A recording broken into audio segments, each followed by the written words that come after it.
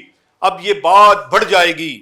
علامہ راجہ ناصر عباس صاحب، کیا بات ہے، کیا خوبصورت انہوں نے بات کی، مصطفیٰ نواز کھوکھر نے بات کی، سلمان اکرم راجہ نے بات کی، شہد خان عباسی نے، خاقان عباسی نے جو چہرہ دکھایا، حافظ نعیم الرحمان صاحب جماعت اسلامی والے، وہ جو چیخ چیخ کے بتا رہے تھے کہ کیا کر رہے ہو۔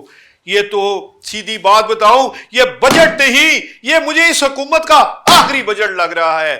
مگر میں حکومت سے اور قومی سیاسی پارٹیوں سے اپیل کرتا ہوں، ان کو کچھ نہ کہیں، یہ خود حکومت چھوڑیں گے، یہ خود بھاگ جائیں گے، کیونکہ اگلا بجٹ اس سے زیادہ خطرناک ہوگا۔ اس وقت تقریباً 90,000 ارب روپے کے آپ مقروض ہیں، جس کے انگیسٹ آپ نے 8200 ارب روپیہ آپ نے سود کی مد میں دینا ہے، یعنی کہ 24 ارب روپیہ ڈیلی سود دینا ہے۔ اگلے سال یہ 26 ارب روپیہ روز کا سود ہو جائے گا، تو حکومت کہاں سے چلے گی؟ اسی لیے تو وہ آپ کہتے ہیں قومی حکومت بنے، اور قومی حکومت کیا، آپ نے خود حکومت لی، اب چلاؤ نا۔ اصل بات یہ ہے ہمایوں صاحب، حکومتیں اس طرح نہیں چلتی۔ جس ملک میں مستقبل کے 70 لاکھ بچوں کا کوئی پلاننگ نہیں ہے، تو اس ملک میں کیا بجٹ آئے گا؟ میں تو صرف یہ کہنا، قومی حکومت کیسے چل جائے گی؟ اب میں صرف آپ کو حکومت سے یہی اپیل کروں گا، آپ نے بہت اچھے کام کیے، ٹیکس آپ نے کم کیا پراپرٹی پہ، وہ میری تجویز تھی کہ خدا کے لیے 14 لاکھ جو کیس پینڈنگ پڑے ہیں یہ کم ہو جائیں گے اگر آپ اس پہ کام کریں گے۔ اچھا کیا، ہم نے کہا تنخواہ دار طبقے کے اوپر ٹیکس کم کرو، وہ بھی تھوڑا سا کم ہوا، آٹے میں نمک کے برابر ہوا، چلو کچھ تو آواز پہنچی۔ سب سے بڑا کام جو آئی پی پیز کے اوپر حکومت نے سیریس ہوئی ہے، اور سب سے بڑا کام جس کی وجہ سے آپ کا اس سال کا بجٹ ڈسٹرب نہیں ہوا، وہ یہ تھا کہ میں نے جب فیلڈ مارشل صاحب سے ملاقات کی تھی اس وقت 22% بینک مارک اپ تھا، اور ہمایوں صاحب اسی وجہ سے، اس ملاقات کی وجہ سے آج 10.5% مارک اپ ہے۔ اس وجہ سے تو آپ کا اس سال کا جو سود کا بجٹ ہے وہ کم ہے۔ میں صرف یہ کہنا چاہتا ہوں، فاٹا پاٹا، گدون امازئی، نوری آباد، کشمیر، جن لوگوں نے انسینٹیو اٹھایا ہے، جن لوگوں نے اس کو قبرستان بنا دیا ہے، اس کا آڈٹ کیوں نہیں کھولا جا رہا؟ اس میں ربڑ انڈسٹری، اس میں پی وی سی پائپ انڈسٹری، اس میں P V C industry, shopper bag industry, chemical industry, foam industry, میں کس کا نام لوں؟ آپ حیران ہو جائیں گے کہ خطار جیسے جگہ پہ بے شمار ملیں بند ہو رہی ہیں اور قبرستان بن چکی ہیں، سکریپ ہو رہی ہیں۔ یہ کیسے کھل سکتی ہیں بند فیکٹریاں؟ کیا حکومت نے اس بجٹ میں کوئی ایسی تجویز دی ہے کہ یہ بند فیکٹریاں جو دوبارہ کھل جائیں؟ چلو نئی نہ لگیں، جتنی بند ہیں کم از کم وہ تو دوبارہ کھل جائیں۔ کوئی اس کے لیے انسینٹیو نہیں دیا، کیونکہ خود حکومت تمام بینکوں سے اپنا لون بارو کر لیتی ہے، اس لیے وہ کسی کو دینے نہیں دیتے۔ جب تک کاٹن انڈسٹری نہ لگے ہمایوں صاحب، ملک کیسے بڑھے گا؟ جب تک آپ نے بچے کو روزگار نہیں دیں گے وہ کیسے بنے گا؟ ہر سال 40 لاکھ بچہ گریجویٹ ہو کے باہر نکلتا ہے، یا وہ 18 سال سے عمر زیادہ ہوتی ہے، اس کے لیے کاروبار ہی نہیں۔ یہ تو دعائیں دیں جنرل فیلڈ مارشل صاحب کو، جنہوں نے اپنی فارن پالیسی اچھی بنائی، اور آج آپ کا 41 ارب ڈالر ریمیٹنس آ گئی، جس کی وجہ سے آج آپ کو باتیں آ رہی ہیں۔ اگر یہ ریمیٹنس کم ہو گئی تو حکومت کیسے چلے گی؟ مجھے تو اس بات کا خوف ہے۔ ریمیٹنس کی صورتحال یہ ہے کہ جو ملک سے باہر جا رہے ہیں لوگ، انہیں مختلف طریقوں سے صرف ایف آئی اے روک رہی ہے۔ بہت سے لوگ اس میں ایسے کیس پکڑ گئے ہیں جو ایف آئی اے ناجائز روک رہی ہے۔ دیکھیں کیا وہ لوگ جا رہے ہیں جو وہ ریمیٹنس ہی بھیجیں گے، انہیں کیوں روک رہے ہیں یہ لوگ؟ دیکھیں اس کے اوپر ایک صحت مندانہ پالیسی ہونی چاہیے، ایک تھرڈ پارٹی وہاں پہ بندہ ہونا چاہیے۔ دیکھیں دنیا میں یہ نہیں ہوتا کہ آپ کمپلینٹ کریں اور آپ کی کمپلینٹ 40 سال سپریم کورٹ تک پینڈنگ پڑی رہے، دادا پوتا کی کہانی بن جاتی ہے، عدالتوں میں کیس چلا جائے۔ میں تو کہتا ہوں اگر کسی کو کسی سے دشمنی لینی ہے اس کو کیس کرا دو سول،